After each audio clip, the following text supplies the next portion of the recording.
순종했는데 왜? 라는 제목으로 하나님 말씀 증거하도록 하겠습니다. 우리 지난 시간에 오병이어 사건을 함께 나눴습니다. 우리에게 들려있는 것이 무엇이든 하나님 앞에서는, 주님 앞에서는 다 보잘것없다, 아무것도 아니다 라는 것을 우리가 함께 배웠고요. 또 한 가지는 무엇이죠? 우리가 가지고 있는 것이 무엇이든 주님 손에 붙들리면 그것이 우리가 상상할 수도 없는 기적으로, 은혜로 변화될 수 있다. 전혀 다른 차원의 의미로 우리에게 다가올 수 있다라는 것을 함께 배웠습니다. 그리고 상황만을 보면서 이거는 불가능이야 라고 말했던 빌립의 믿음보다 작은 것이지만 이것으로 주님께서 무엇을 하실 수 있을까라는 부족한 믿음이지만 그럼에도 불구하고 주님께 가지고 나왔던 안드레의 믿음을 주님께서 좋게 보시고 옳게 보시고 사용하신다라는 것을 우리가 또한 잊지 말아야겠습니다. 이 떡은 사실은 생명의 떡을 말씀하시고자 하는 주님의 의도였죠. 우리가 먹고 배부를 수 있는 단 한 번의 만족에서 끝나는 것이 아니라 참 떡이신 예수님에게로 연결됩니다. 떡이 단순히 배고픔을 채우는 것이 아니라 그 떡이 찢어져 수많은 사람들을 살리는 십자가 사건에게까지 우리의 믿음이 쭉 나아가야 한다. 이것을 예표하시기 위해서 5천 명을 먹이시는, 그리고도 넉넉히 남기시는 주님을 우리가 함께 나눴었습니다. 오늘은 그 오병이어 사건 그 이후에 일어난 한 가지 일에 주목해서 함께 말씀을 나누려고 합니다. 이것은요, 빌립에게 내셨던 그 시험 그 이후에 또 다른 시험입니다. 우리 15절을 보면 지난 시간 본문이었죠. 보리떡 5개와 물고기 2마리로 수많은 사람들을 먹이신 그 기적을 경험한 사람들이 흥분하기 시작합니다. 배고픔을 채우는 이 기적을 맛본 무리들의 눈에 이제 예수님은 단순히 선지자 그 이상의 사람으로 보였던 것입니다. 자신들이 그토록 기다리던, 대망하던 메시아로 보이기 시작했습니다. 메시아야, 이런 확신을 갖기 시작했다라는 거예요. 이제는 로마의 압제로부터 이스라엘을 독립시키고 더 나아가서 우리를 압제하던 그 로마를 정복하기까지 우리를 단단하게 그리고 강하게 하실 그 주님, 그 메시아를 예수님이다라고 바라보기 시작했습니다. 나의 배고픔을 다시금 풍족함으로 바꿔주실 그분이다. 왕으로 보였던 거죠. 그래서 그들은 예수님을 어떻게 해요? 억지로 왕으로 삼으려 합니다. 6장 15절에 보니까 이 억지로라는 단어가 하르파조라는 단어인데요. 맹수가 자기의 먹잇감을 잡았을 때 하르파조라고 합니다. 맹수가 먹잇감을 낚아채듯이 강렬한 힘으로 무언가를 낚아채는 거예요. 강제로. 그러니까 억지로는 예수님의 뜻이 어떠함이 아니라 이젠 내 뜻대로 주님은 무조건 그런 사역을 감당하셔야만 해라고 그 무리들이 생각했다라는 거예요. 여러분, 예수님이 행하신 그 기적을 본 무리들이 얼마나 강렬한 욕망에 쌓였는지가 이 하르파조라는 단어에 녹아 있습니다. 그리고 그 조급함이 여러분 느껴지십니까? 억지로라는 단어, 난폭하기 짝이 없는 단어이죠. 겸손하게 말씀을 듣던 무리들인데 갑자기 주님이 기적을 경험하자마자 난폭하게 변했다라는 거예요. 이제는 그 기적을 내 것으로 만들어서 더 이상 내가 배고프지도 않고 더 이상 나에게 부족함도 없는 그 도구로 주님을 사용하고 싶다. 이 욕망이 억지로라는 단어에 들어와 있습니다. 여러분, 여기서 우리의 신앙도 점검해 볼 수 있는 것 같아요. 기적을 베푼 이에게 권능이 있다는 것을 알았습니다. 그리고 그 권능을 우리 삶에 실제로 현실적으로 어떻게 사용할 수 있을까를 고민하는 거예요. 배고픔을 채워줄 수 있어요. 그리고 질병을 낫게 하실 수도 있어요. 그리고 사회적 억압을 해결할 수도 있습니다. 나의 마음에 있던 그 어떠한 소원을 내가 억지로 주님을 통해서 이루어 줄 수도 있겠구나라는 생각을 하게 된다라는 거예요. 저 기적만 있으면 내가 배고플 일도 없고 일할 일도 없습니다. 그리고 걱정할 일이 없는 인생이 될 것이다. 이렇게 해서 예수님을 찾는 사람들이 많다라는 것입니다. 욕망이 차고 넘치게 되는 거죠. 그분을 이제 강제로라도 나의 왕으로 삼아서 나의 필요를 채우겠다. 나의 결핍을 채우겠다라는 무의식적인 욕망이 우리 안에도 있지 않은가 말씀을 통해서 살펴볼 수 있다라는 것입니다. 여러분, 우리의 신앙은 어때요? 진정으로 하나님의 뜻과 하나님의 영광을 구하면서 살고 있습니까? 아니면 기적과 같은 드라마틱한 그 무엇이 내 삶에 이루어지기를 바라면서 신앙생활을 하고 있습니까? 무언가 체험해야 되고요. 축복이 날마다 나에게 쏟아져서 나의 부족함이 날마다 채워졌으면 좋겠다. 그런 것을 얻어내기 위해서 열심으로 애쓰는 신앙생활, 억지로 주님을 사용하고 있지는 않은가 우리는 돌아볼 수 있을 것입니다. 기도를 통해서 내 삶의 난제들을 해결하는 도구로 사용하는 것, 그리고 교회 안의 봉사를 통해서 나의 영적인 만족을 구하거나 혹은 세상적인 인정, 다른 그리스도인들이 볼 때 칭찬받을 만한, 또 명예를 얻을 만한, 야, 저 사람 믿음 좋아, 어쩜 저렇게 헌신적이지, 믿음의 본이 돼, 이런 말들을 듣고 싶어서 사랑이나 겸손 없이 의무적으로 봉사하는 것, 이것이 모든 것이 억지로가 될 것입니다. 말씀을 대할 때도 여러분 마찬가지예요. 삶의 변화와 이 진정한 만족이 아니라 위기에서 모면하기 위해서 말씀을 끝없이 갈구하는 거예요. 그리고 이런 사람들이 있거든요. 다른 사람들을 판단하기 위해서 그 말씀을 사용하는 거예요. 야, 성경에 이렇게 나와 있는데 넌 잘못됐어 라고 이야기하는 거죠. 욥의 세 친구와 같이 그저 정죄하고 다른 사람의 잘못을 꼬집어내기 위해서 진리이신 그 말씀을 사용하는 사람들, 하나님의 능력을 강제로 끌어다가 쓰는 무리들과 같다라고 오늘 우리에게 말씀은 깨닫게 하시는 거예요. 오늘 본문 이후에 예수님은 떠나가고 무리들은 이제 배를 떼워서 나의 배고픔을 해결하신 그 주님을 찾아다니거든요. 그런데 주님은 그들에게 다가가지 않으세요. 누구에게 찾아가시냐면 제자들에게 찾아가십니다. 무슨 말입니까? 그들의 헛된 기대와 욕망에는 주님의 뜻이 전혀 없다라는 거예요. 그들과 주님은 상관없습니다. 그런 사람들이 누구라고요? 무리입니다. 6장 16절 오늘의 본문 첫 절을 보니까 제자들은 배를 타고 갈릴리 바다를 건너갔다라고 나옵니다. 여러분, 이 장면이 누가복음에는 없는데 마태복음 그리고 마가복음에는 같이 기록되어 있거든요. 그중에서 마태복음 14장을 보면 예수님께서 제자들을 재촉하사 배에 태워서 자기보다 먼저 건너가게 하셨다라고 말씀합니다. 여러분, 제자들이 그 기적을 주님께서 베푸셨을 때 어떻겠어요? 야, 내가 저 예수님의 제자야. 자랑하고 싶고 그 안에서 나도 높아지고 싶고 그런 마음들이 막 차올랐다라는 것입니다. 그 군중들의 외침과 환호 속에서 그들과 같이 예수님을 세상의 왕으로 삼고 싶다라는 욕망이 내 안에서 마구마구 올라왔을 거예요. 한껏 들떠 있습니다.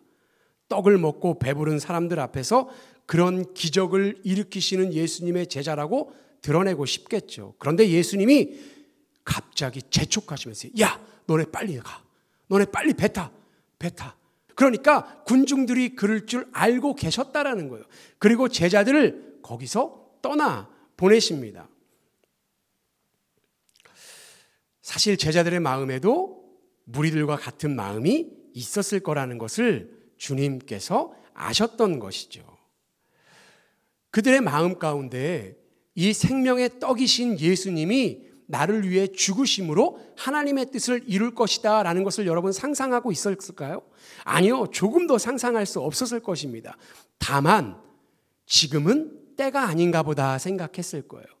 마침내 이스라엘의 왕으로 오실 메시아이시지만 지금은 주님께서 말씀하신 대로 때가 아니니까 그래, 지금은 순종하자라는 마음으로 그 배를 탔다라는 것입니다. 그런데 그곳에서 그 무리들은 경험할 수 없는 또 다른 시험에 이 제자들을 주님이 밀어 넣으시는 장면입니다. 빌립에게는 불가능을 가능케 하시는 분이 누구시냐라는 시험을 냈습니다. 그런데 주님입니다라고 말하지 못하고 불가능합니다라고 말해서 탈락했죠. 너 땡이야 라고 주님이 말씀하셨어요. 그리고 보이셨습니다. 내가 너희의 모든 배고픔을 해결할 수 있는 생명의 떡이야 라고 말씀하시는 거죠. 그런데 이제는 육지가 아닌 바다에서 또 다른 시험 문제를 내고 계시더라는 거예요. 성경을 보면 여러분 계속해서 하나님이 비슷한 문제를 내시거든요. 이 문제 해결했어. 그러면 그 안에서 영적인 만족감과 충만함이 막 올라올 때 주님이 딱 끊으시고 비슷한 문제를 내셔서 자, 너 이 문제도 한번 대답해봐. 여기에 정답은 뭐야? 라고 계속 물으시면서 그 믿음이 한 단계 한 단계 나아가게 하시는 것을 우리가 볼 수 있습니다. 계속 점검하는 거예요. 너 믿음이 자랐니? 자, 이 문제도 풀어봐. 너 믿음이 자랐어? 이것과 같습니다. 우리 수학 문제를 풀 때 그래요? 어떻습니까? 공식을 안다고 문제가 다 풀립니까? 아닙니다. 많은 문제를 접해봐야 그 공식이 여기에도 적용되고 여기에도 적용돼요. 그냥 공식만 알고 있는데 다른 내 생각과 다른 문제가 나오잖아요. 그러면 못 풀더라고요. 그러니까 많은 문제를 풀어보는 것이 수학을 잘하는 비결입니다. 믿음도 이것과 마찬가지라는 거예요. 여러분 예를 들어서 출애굽한 백성들이 홍해바다를 건넜습니다. 엄청난 기적을 경험한 거죠. 그런데 그 경험을 한 바로 다음에 광야에 들어가서 사흘 동안 마실 물을 찾지 못하다가 마침내 마라라는 물을 발견하거든요. 여러분 마라는 쓴물입니다.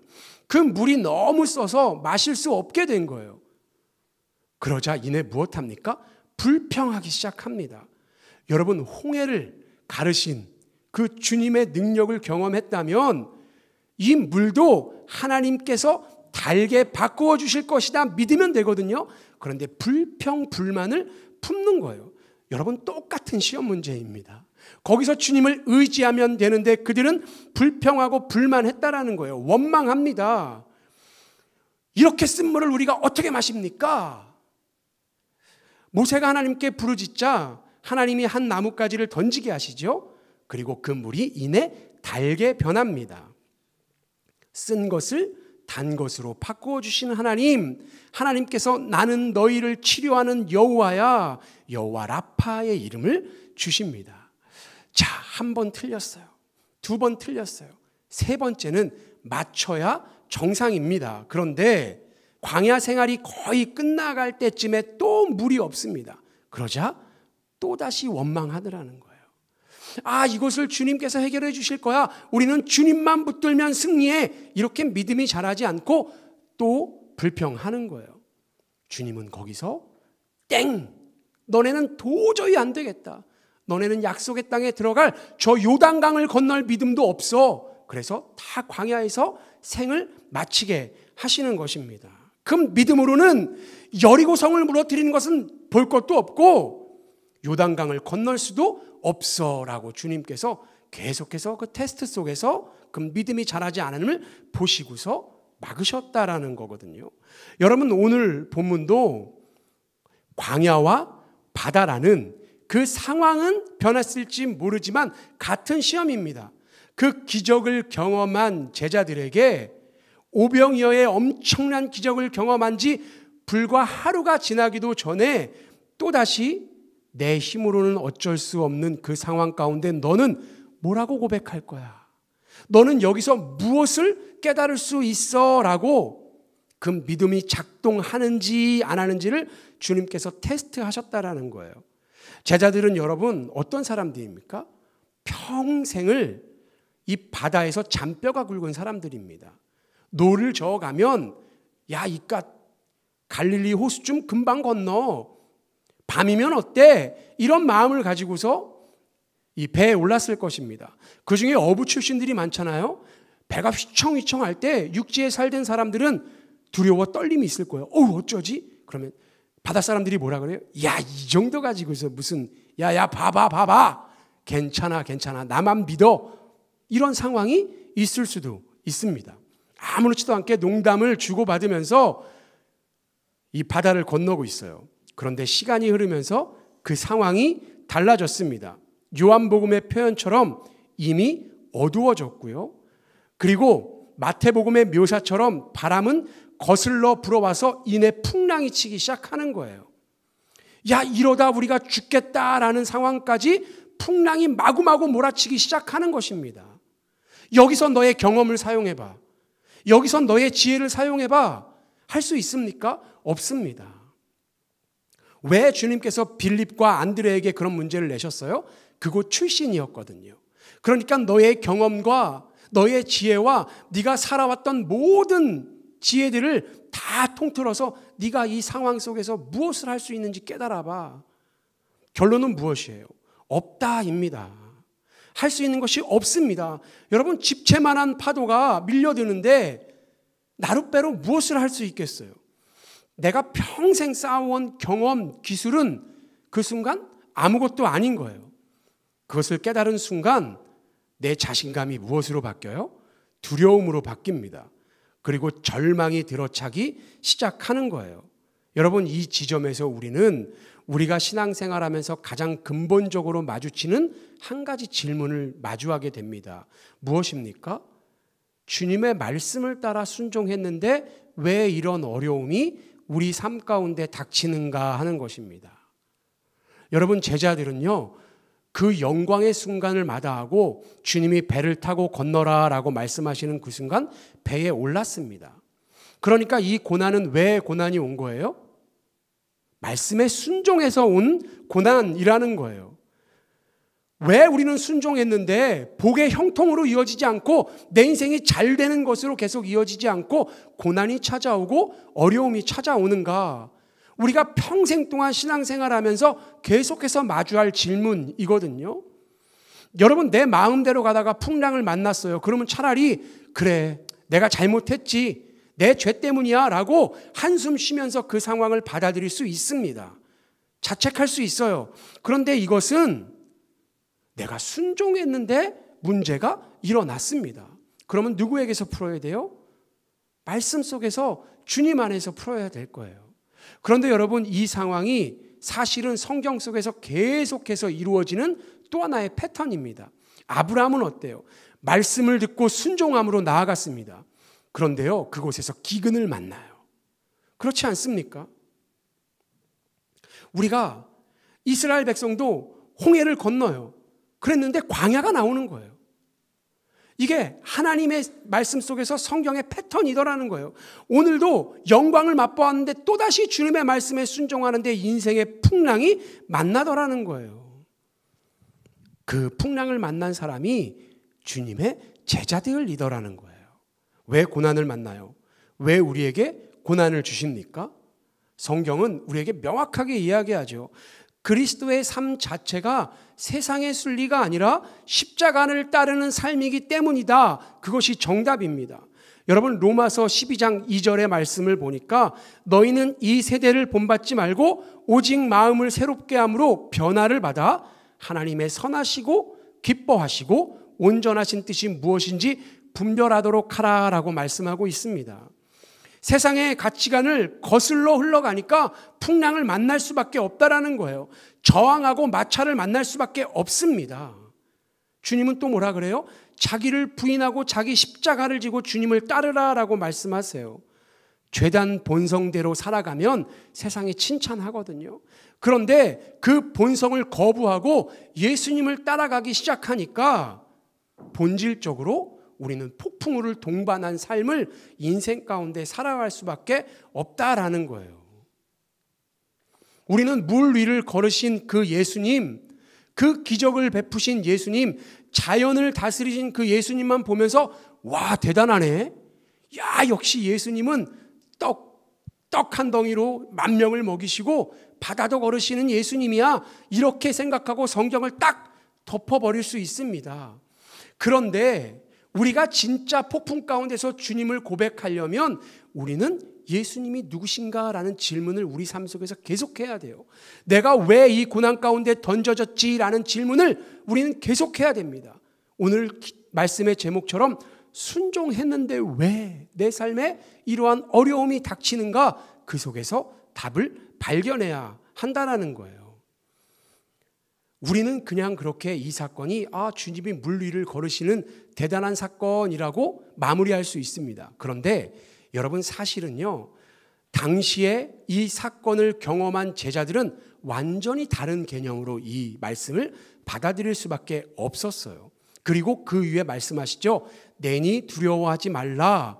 이 음성도 우리가 받아들이는, 잘 안 보이는 가운데 주님이시구나, 유령이 아니구나, 이런 정도의 말씀이 아니라 존재론적 말씀입니다.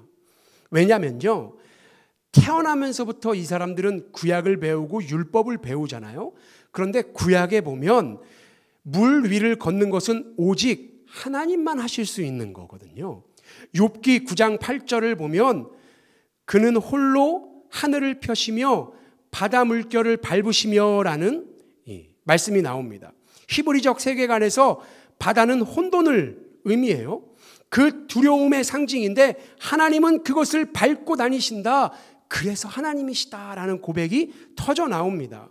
시편 77편 19절을 봐도요, 주의 길이 바다에 있었고 주의 형통하심이 큰 물에 있었으나 주의 발자취를 알 수 없었나이다. 인간은 발자취를 남기는데 하나님은 바다 위를 길처럼 다니실 수 있는 분입니다라는 하나님에게만 하는 고백이라는 거예요. 하박국 3장 15절도 마찬가지입니다. 주께서 말을 타시고 바다 큰 물의 파도를 밟으셨나이다. 단순히 바다를 지나셨다가 아니라 바다와 파도를 짓밟고 그 혼돈 위에 평안, 왕적 권세가 얼마나 큰지를 나타내는 말씀이거든요.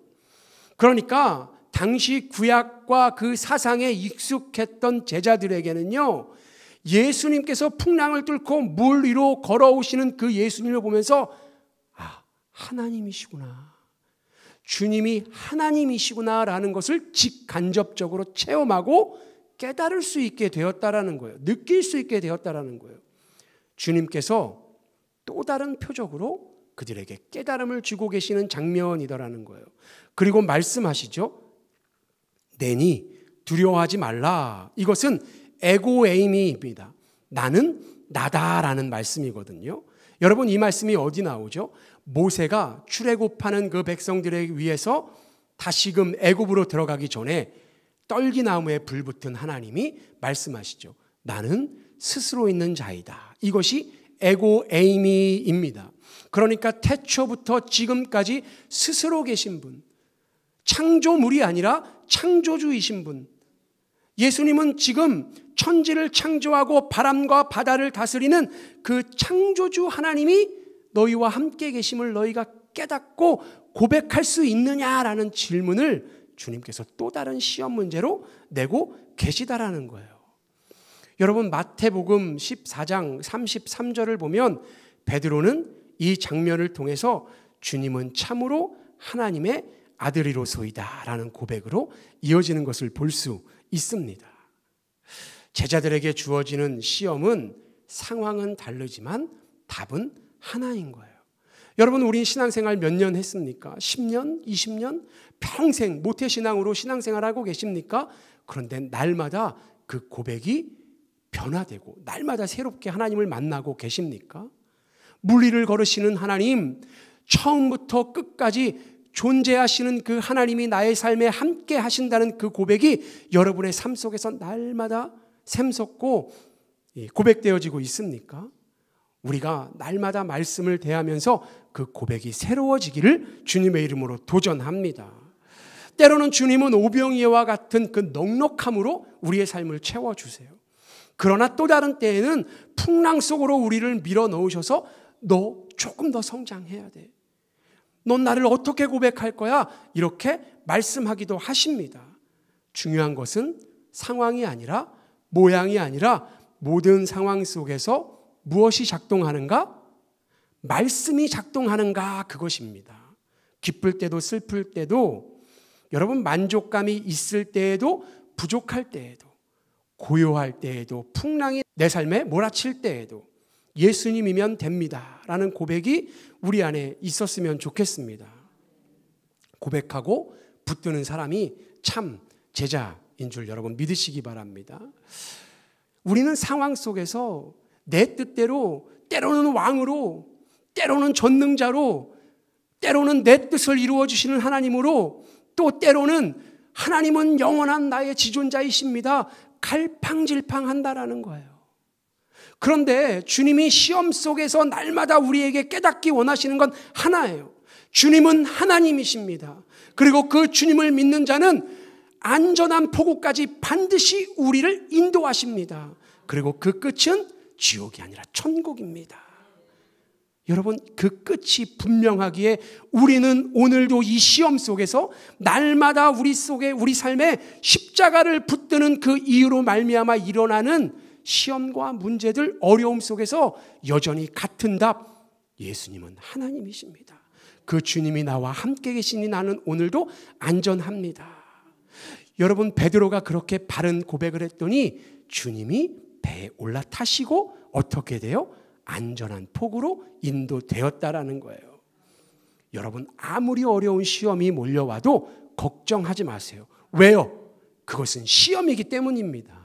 그게 끝이 아니라 그 시험을 통해서 우리는 한 단계 더 주님 앞으로 도약된, 더 완성된 믿음으로, 웨슬리가 말하죠, 그리스도의 완전을 향해서 날마다 나아가는 거예요.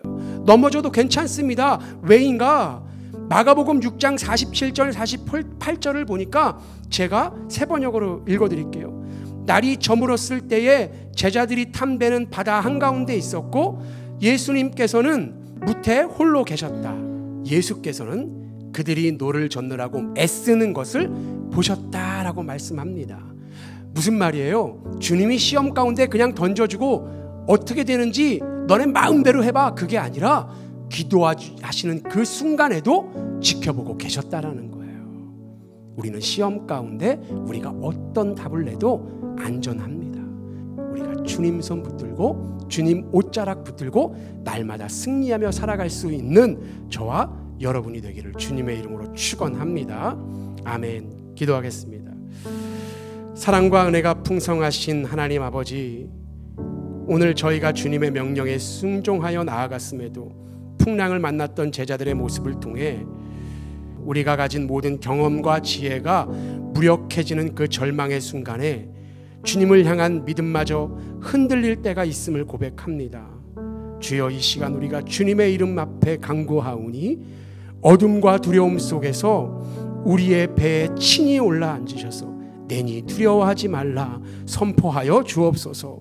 바람과 바다를 다스리시고 생명과 양식의 주인 되시는 주님께서 에고 에임이 나는 나다라고 말씀하시는 그 선포를 믿으며 우리가 오늘도 이 세상 속에서 믿음의 눈으로 바라보며 살아가게 하여 주옵소서. 그 시험 가운데 우리가 날마다 견고한 믿음으로 나아가게 하시고 마침내 반석 위에 서서 주님 만난 날 우리가 주님께 기쁨으로 나아갈 수 있는 그 순간을 기억하며 오늘의 풍랑 가운데도 나와 동행하시고 나를 지켜보시며 안전하게 지키시는 주님을 고백하며 그 사랑 안에 머물며 또 한 주를 살아가게 하여 주옵소서. 살아계신 우리 주 예수 그리스도의 이름으로 기도합니다. 아멘.